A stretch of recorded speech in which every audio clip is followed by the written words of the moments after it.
Hi there, I am here to demonstrate the transverse section of arm. So here you can see the image of transverse section of arm. So look at this thumb which is present on the lateral aspect. And here is the little finger on the medial aspect. And we can also see the medial epicondyle, which is a bony landmark formed by the medial epicondyle of humerus. So let me show you the orientation to identify the structure seen. So just have a look at the shaft of the humerus. The shaft is more or less like a triangle, means the posterior surface is almost flat. So you can see the posterior surface of the shaft of the humerus is almost flat, and the anterior surface is tapering anteriorly here, which is like more or less convex, gives almost a triangular appearance. So any cross section can be identified with the bone. So the bone helps to understand the orientation of the specimen. So here the shaft of the humerus help us to understand which is anterior and posterior, and this is the lateral side and medial side. So this is the cross section which is taken below the midway between the glenohumeral joint and elbow joint, that is between the shoulder joint and elbow joint, to show the compartments of arm. We can identify the transverse section is taken below midway because the section is below the attachment of deltoid. Here in this specimen we cannot see the deltoid, as we know the deltoid attaches to the deltoid tuberosity, which is present on the lateral side of the shaft of humerus, and the coracobrachialis is on the medial aspect of the shaft of the humerus, which inserts at the level of deltoid tuberosity. Absence of these two muscles explains that this section is taken just below the midway. We can clearly demarcate anterior and posterior compartments with the help of intermuscular septa. So here is the medial intermuscular septum and this is the lateral intermuscular septum. So medial side we can identify just by seeing this large neurovascular bundle which is present on the anterior-medial aspect of the arm. And you can see muscle adherent to the shaft of the humerus, both on anterior and posterior surface as well. So the muscle which is adherent to the anterior surface, this muscle is brachialis. So brachialis gets origin from lower part anterior surface of shaft of humerus, and the muscle which is superficial to brachialis is biceps brachii. Biceps brachii muscle have no attachment on the humerus. So as it gets origin from the scapula and inserts into the radial tuberosity of radius. So we can see the biceps brachii is superficial to brachialis with no attachment with the humerus. So let's see the posterior compartment. In the posterior compartment, the muscle bulk is formed by triceps. So it is important to know which is the medial head, lateral head and the long head of triceps. So first we shall understand the long head of triceps.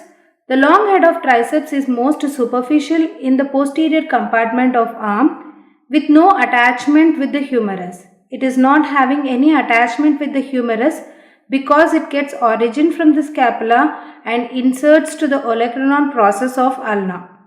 And the rest of the two heads are the lateral head, this is the lateral head, and the muscle adherent is medial head.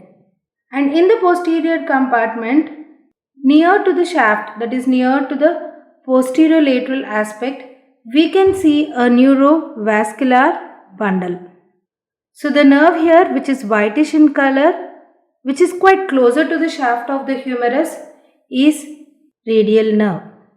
So this section we can say it is taken at the radial groove or the spiral groove, which contains the radial nerve and profunda brachii vessels. So the vessels associated with the radial nerve are profunda brachii vessels, which are in very close association with the shaft of the humerus.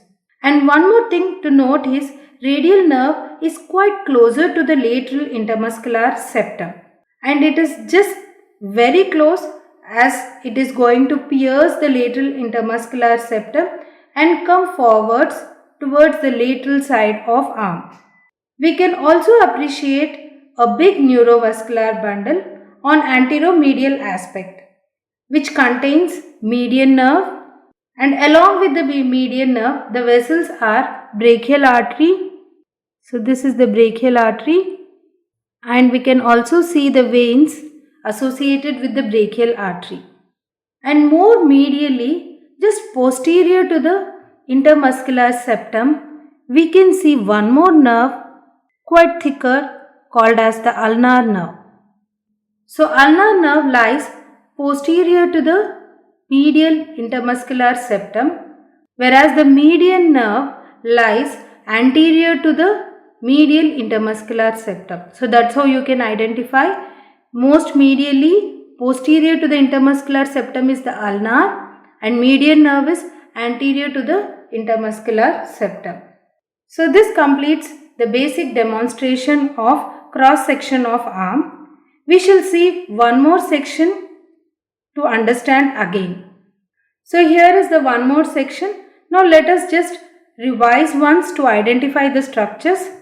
So this is the posterior surface of the shaft of the humerus, which is flat, and here is the anterior surface, which is almost tapering, giving a triangular appearance.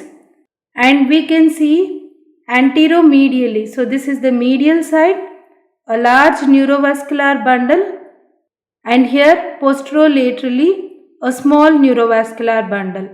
So this is the medial intermuscular septum, and this would be the lateral intermuscular septum. So this is the triceps muscle. Most superficial is the long head, then the medial head and lateral head.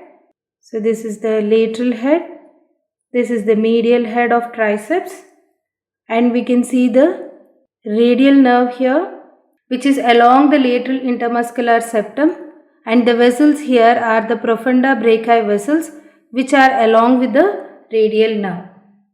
And let's understand the anterior compartment.